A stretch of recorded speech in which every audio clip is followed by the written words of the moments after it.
parler. Je voudrais revenir sur l'astrologie, sur un point que j'ai peut-être pas suffisamment souligné, ou du moins pas assez, car c'est toujours la même chose, on développe un certain point et on oublie un autre point. Mon hostilité au thème natal, mon hostilité à l'astrologie mondiale traditionnelle, elle est fondée sur un point très important et très essentiel, à savoir que je ne crois pas aux relations entre planètes. Je crois que la planète est en aspect avec une étoile, et je ne veux pas croire ni que les étoiles sont en aspect entre elles, ni que les planètes soient en aspect entre elles. Pour moi, donc, l'origine de la notion d'aspect, c'est lorsque un facteur mobile, errant, planeta, c'est le nom de la planète, ça veut dire planète errante, ça veut dire astre errant, va rejoindre ou s'éloigner d'un point fixe. Et c'est le principe de la conjonction. À partir du moment où on refuse ce postulat, on entre dans des complications extrêmes. Un, parce qu'à ce moment-là, il va y avoir toutes sortes de connexions entre planètes, puisqu'il y a beaucoup de planètes. Deux, parce que chaque planète va apporter, soi-disant, sa signification, et par conséquent, alors que moi dans mon système, Saturne n'a pas de signification a priori. Mais quand il y a plusieurs facteurs planétaires, il faut bien les différencier. Hein. Donc on leur donne chacun un nom, et en leur donnant un nom, on leur donne soi-disant une signification. Et donc à ce moment-là, il faut marier, combiner ces significations entre elles, et ça devient extrêmement compliqué. Et ça devient un véritable casse-tête.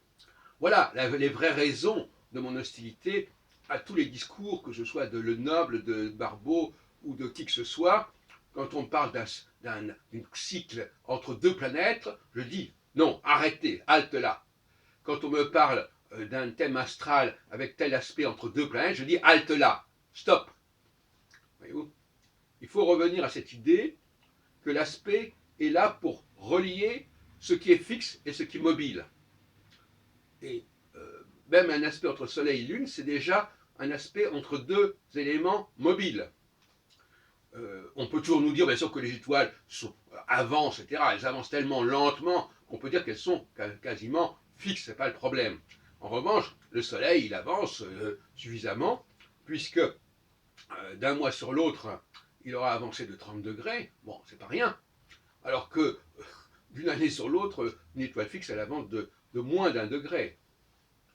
De 72 minutes, je ne sais pas exactement. Enfin, d'où le cycle global 25 920 ans pour qu'une étoile fasse le tour de son système. On est très loin de toute autre considération planétaire.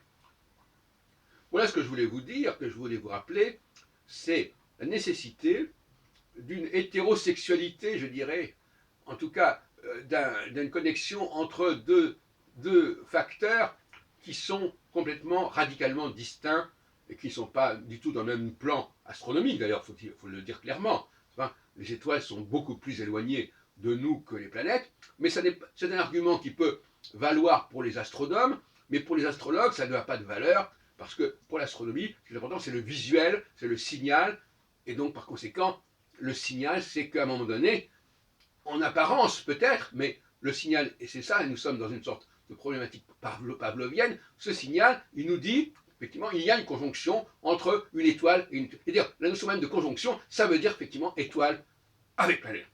La notion d'opposition, ça veut dire que la planète s'est éloignée de l'étoile. On n'en sort pas de cela.